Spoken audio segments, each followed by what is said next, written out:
Welcome to Together We Launch Resiliency podcast. I'm Dr. Elissa Kaplan, licensed clinical social worker. I am here with Dr. JamieWinter, who is a child clinical psychologist. It is the goal of Together We Launch Resiliency to add insightful understanding to increase the resiliency for so many families that can help reduce the stigma and social isolation for children with special needs that really do limit human potential. Welcome, Dr. Winter. Thank you so much. I'm excited to be here.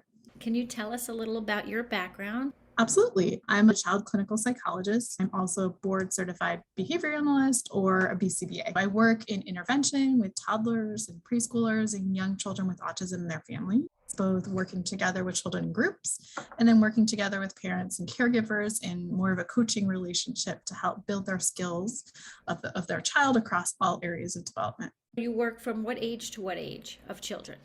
I work from very early diagnosis. Children could be as young as 1 all the way up through seeing kids who are school age. For parents to get your services, they would contact the New York Presbyterian Hospital Center for Autism and the Developing Brain. They would first need to be eligible for an evaluation and have an evaluation. If their child had a developmental challenge, and it could be not autism or only autism. We primarily see patients with autism, but some children do have other diagnoses that might be related, such as social pragmatic communication disorder or possibly another genetic disorder that might have symptoms or autistic features. Yes, definitely families can call our center intake and go through that process. Great.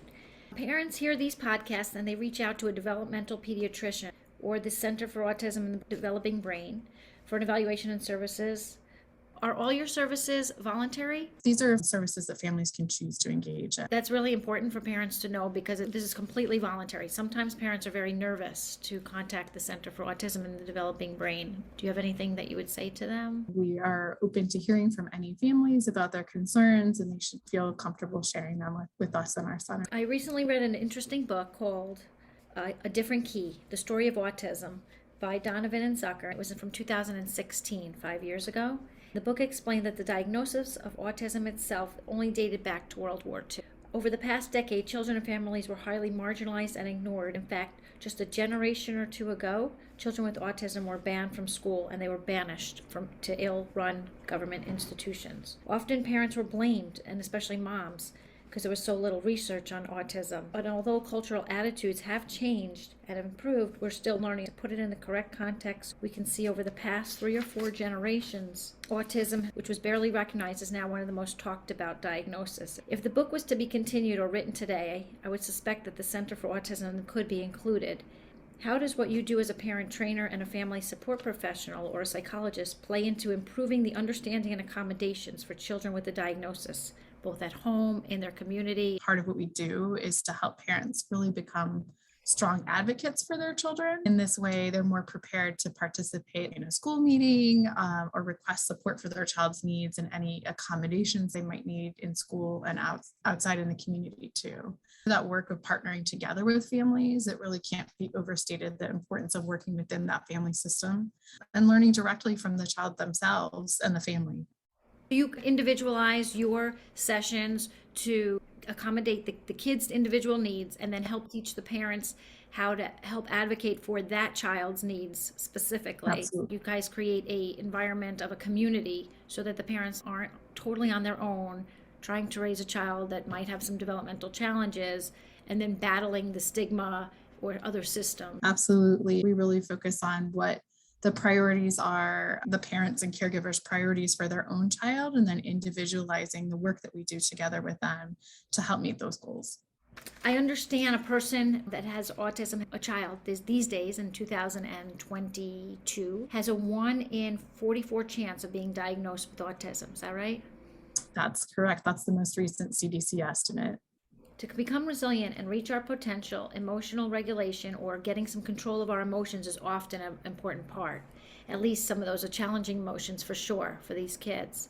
Not all children, but many do have what's often called temper tantrums, meltdowns, low frustration tolerance, or anxious feelings or oppositional feelings around activities that may involve cooperating with peers, school staff, or family members. We can see these behaviors sometimes in the school setting or at home or in the community. Are there some standard ways? I know every child is different, every family is different, but is there some things that you see as a pattern over and over as a way for parents to look at these behaviors and figure out what's going on for their child? Yeah, as a science, we use what we call the ABCs of behavior. A in that stands for antecedent, or what happens before the behavior that's a trigger for the behavior to occur, or the opportunity for the child to respond. The B stands for the behavior itself that the child is doing or that we want them to do. C stands for consequence, or what happens after the behavior, what the adult does that makes it more or less likely for the child to do that behavior in the future. In our work together, we can work with families to help change those antecedents or change the consequences, or sometimes both, to make it either more or less likely the child will engage in that behavior in the future. To help clarify that a little bit, if every time the parent says, it's time to leave the park, which is an antecedent, and the child wants to stay, in your example, begin to have a tantrum. That's the behavior we're looking at or talking about. The parent can respond in a few different ways, and those are all different consequences they might provide. That's the A, the B, and the C in this park example. Some of these consequences might reward or increase the rate of that tantrum behavior in the future. If the parent tells the child they can stay longer, let's say after they have the tantrum. Some of these consequences might decrease the likelihood of the tantrum in the future, such as if the parent follows through, even if the child becomes upset, and guides them to leave the park when they said it was time. Finding the right consequence that leads to the behavior change that we're looking for is what's really important. That's a little bit about consequences, but we can also think about changing antecedents too, or what happens to trigger the behavior, so that the tantrum behavior might be less likely to occur. The parent might try something like giving a verbal warning. If they say something like 5 more minutes and then we have to go home, or showing some kind of countdown timer to the child, that might work as an antecedent strategy that helps it make less likely that the child will have that tantrum. Usually when we're working together with families to develop these behavior plans, we do some sort of combination of both antecedent and consequence strategies when it's possible to develop these behavior plans. We see that a lot in schools. Before the behavior, the after the behavior itself, what is it, and what happens next. Sometimes parents do things without realizing it that reinforces the behavior. Is that right? That's possible with all of us.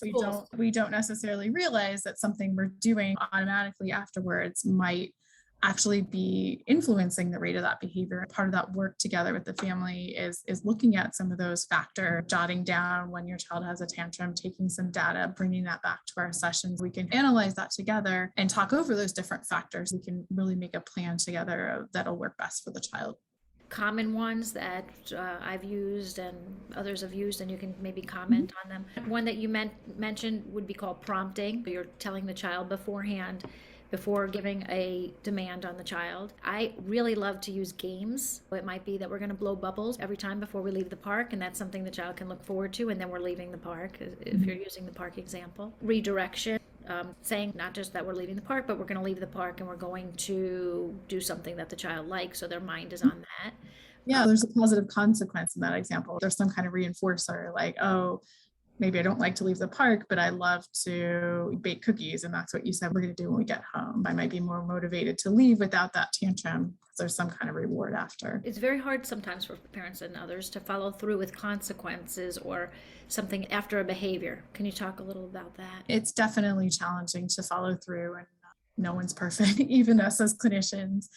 There's a powerful role there of the parent-clinician partnership and being honest about how it's hard and being able to talk through that with the clinician that you're working with. They might suggest some coping strategies that might help with that. It's challenging for a lot of people to follow through, even with the best intentions. By partnering together with that clinician, finding strength in that relationship and figuring out ways. I like that, giving the parents that support. Sometimes people think I'm going to bring my child somewhere and it's just something's going to quote change my child. But it's not about changing the child. It's about also working with the parent's mindset to change their own behaviors. Not that their behaviors are wrong, but just to help them do what it is they want to do. Yeah, just developing more awareness around that absolutely is part of our work together. Yeah, it's interesting. In every other field and in businesses and communities, there's always support systems. But when it comes to parenting in America, a lot of times people feel like they're on their own. And they don't have the support.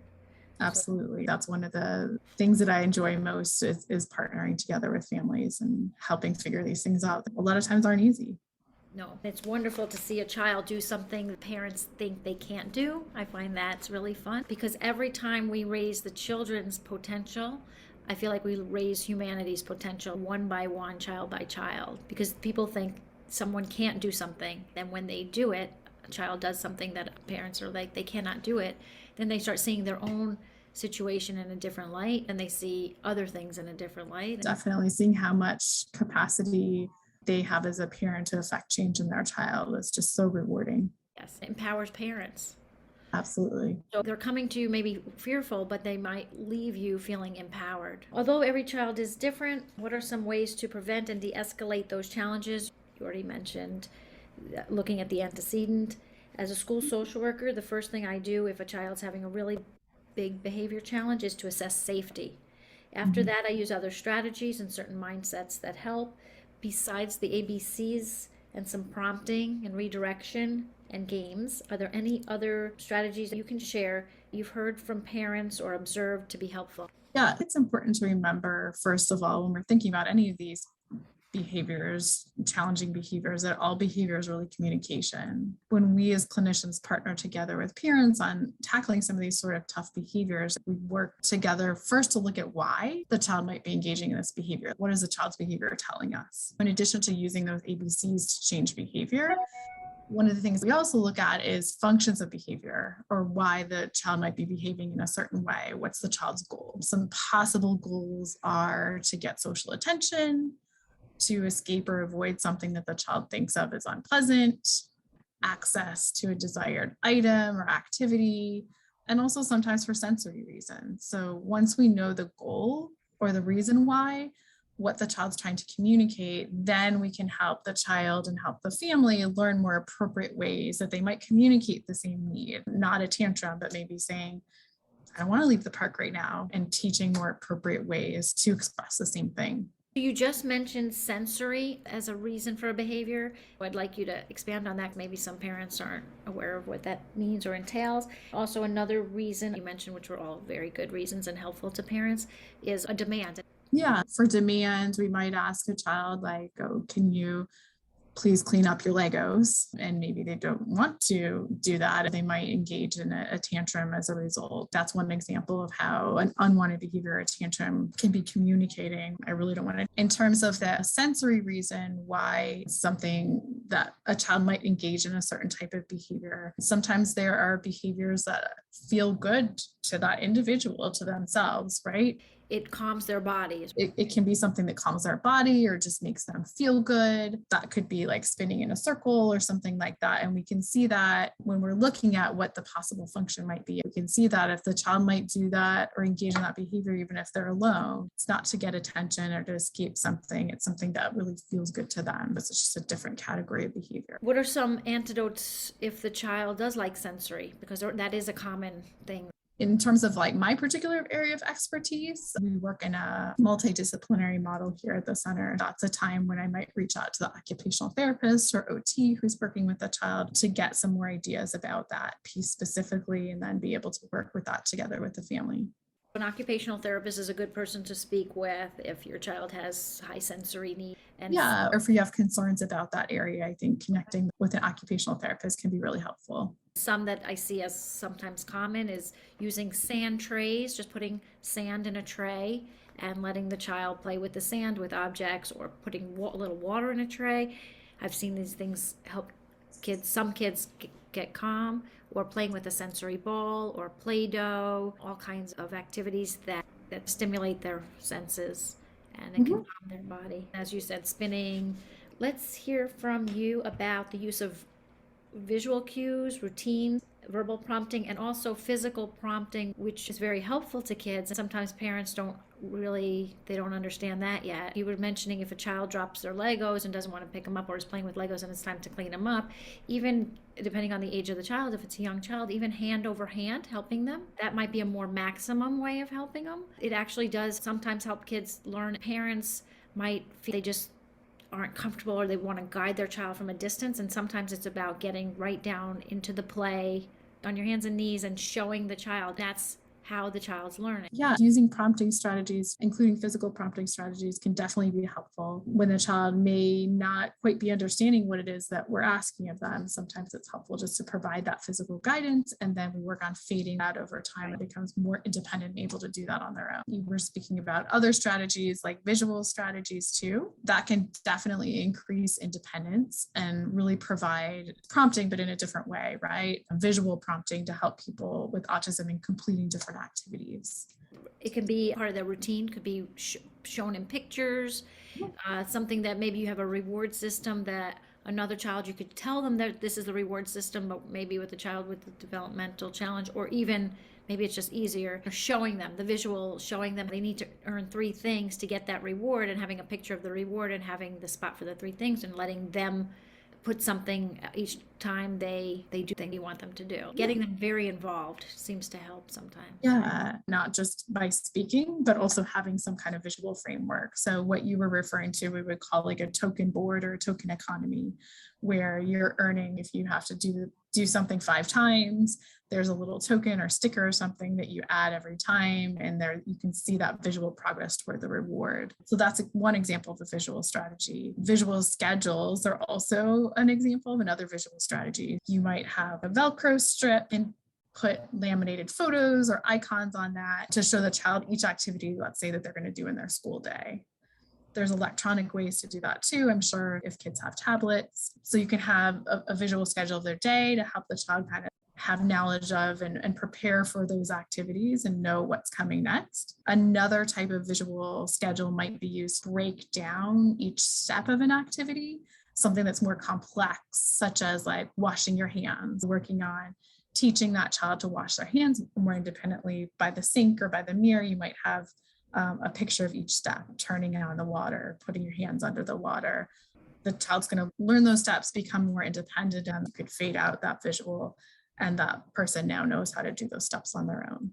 That's really good to hear, because I think all these things sound very time consuming and work intense for parents, but the goal is that as these things become more routine for the children, then you fade away, become second nature. It also makes me think about the pandemic time. The CDC trained us on a lot of things. They had pictures and visual cues, but then once they learn it, then they don't need it. Absolutely. Yeah. Pictures are one kind of visual strategy. Another helpful visual strategy sometimes is visual timers. Sometimes our phones have this already built in as part of the clock, or there are some apps that have that. There's also like standalone visual timers you can purchase. They can visually show how much time is left in an activity in a way that doesn't involve numbers. It doesn't involve the parent, which can be an emotional attachment. If it's time to go leave the park, it's because the timer goes off, and it takes off that problem where parents feel that they don't want to lose their connection with their child. They get very concerned about that. Teaching them some strategies that can lessen their feeling of that, but ultimately also help the parents become very secure in their attachment with their child, even when their child is upset with them, and even when their child has a tantrum. They'll go through those stages, but they won't break the child, and that child can handle it and be resilient, and the parent can handle it too, because it's sometimes very challenging. Yeah, having that visual really allows the child to see and manage for themselves to a greater degree how much more time do I have at the park. It's giving that information in a visual format. Ultimately, it helps them grow as an adult. It's not all about their mom or dad telling them what to do. These are things that we can all use as people to manage ourselves and to self-manage our own time, to give us enough time to prepare for these transitions, which can be hard. Yes. The difference with a child with a developmental challenge sometimes is they just need a little more strategies, a little more accommodation, possibly. A little bit more of these supportive techniques put in place. That's important for parents to know when they advocate for their child in a school setting. They can even help come up with strategies they know work for their child. Because they've already used them and practiced them. Yes. I sometimes encourage parents, they can write a teacher a note to help explain, what strategies work at home. It's always helpful. And more we can communicate like that and share strategies that work, the better it is for the child. An important piece of that would be the parents have to feel a lack of stigma and feel comfortable in their child's either diagnosis or challenge, because sometimes when they're shy away from what their child's going through, then it's hard to communicate what the child needs. Yeah, building up that idea of advocacy, and you have these skills and so much about your own child, and you really can advocate for them and empowering families. The parents' advocacy and the parents' ability to understand their child actually becomes one of their child's strengths. Absolutely. In what ways do you think working with the families increases the resiliency in parents? We just mentioned some. By providing families and parents with these tools and these skills in these parent coaching sessions, they really can see in real time that they can help make these positive changes in their own child's development. They can be a strong advocate for their child as they move into the preschool system, school age, and beyond. Parents themselves knowing that they have these tools and skills to affect change is a really powerful thing. How does working with the families increase the child's potential? We know how effective early intervention is through a combination of early detection and diagnosis, and then early intervention and partnering together with families. We start the work very early. It allows us to start targeting and developing social skills, communication skills, play skills, and independent skills right at the beginning and right at the start to maximize teaching opportunities to get children with autism to start building these skills. They have a strong foundation to continue on. One of the ways we increase the child's potential is building the connections between two things for the child's behavior. At first, the child's doing it because they are told to do it, and then they do it in a natural setting, transitioning from one setting to the other, thereby helping their potential. At first, they're doing it just because they're taught and not understanding the social cue. Then they still end up having them, the behaviors, thereby having the behaviors, they then increase their potential. Where in the past and historically, kids didn't have that opportunity they didn't get to go to schools and grow up in the same environments they can now. And they didn't have the opportunity to build those skills. They become adults and they didn't get that change. Yeah, we target functional skills for the kids that we work with, and we hope they do become motivating. Maybe we're teaching one child to high five another child, then the other child smiles back at them and they laugh, and that's a motivating interaction. That's a behavior we'll see again in the future because they got that positive response from someone else. I like that you brought up the high five, because this is exactly like, to give a visual example, it starts as simple as that. If a child's not as verbal or they're a little anxious, and if they can just high five with another child or make some social indications, and then that child bringing the feedback, and it creates this whole ripple effect. I do try to encourage play dates early on too, because there's a tendency for a child that has a social issue, parents shy away from a play. But it's actually really important, because if they shy away, then those children don't even get the chance to have those early childhood experiences that maybe a child that's developing typically does. It just increases that limitation. Yeah, we're getting in there and supporting and building these early social interactions really can be a foundation for the future. Can you express how the work you do with parents, which can be compartmentalized as work with them in your office or via computer technology, how does it carry over to other settings? Telehealth really opened a lot of doors in this regard. Working with families during a pandemic brought a lot of extra layers of challenge, but being able to be with families virtually when they're there directly with their child in real life, in real time, in their own setting, has definitely brought more insight to me as a clinician into what these family routines at home look like and what that real life view is. I'm a more informed and a more effective therapist. Teaching a child to brush their teeth independently, I've found actually using telehealth can be a lot more effective because you're in that real life environment with the child's own sink and toothbrush and their stool in that familiar setting. We are working on real life things that happen at home. Like you said, with telehealth, you can catch them at different times in different rooms, in different environments, and you're there, you are literally with the parent. A big thing in social work is meeting the client where they are, and you are there. You're in the room. You can coach and talk them right through it. When they get through something, it really is empowering for them. They can do it over. You might notice something in that setting that maybe the family hadn't thought to bring up, but you see that and you catch that. If families recall 2 or 3 messages from this podcast today, Dr. Winters, what would you say from your years of working in the field, years of insight, it'll take them years to figure out? What are some insights that you have? First, parents are their child's first and most important teacher. That's a common thread through our work together with parent coaching with families. That's very important.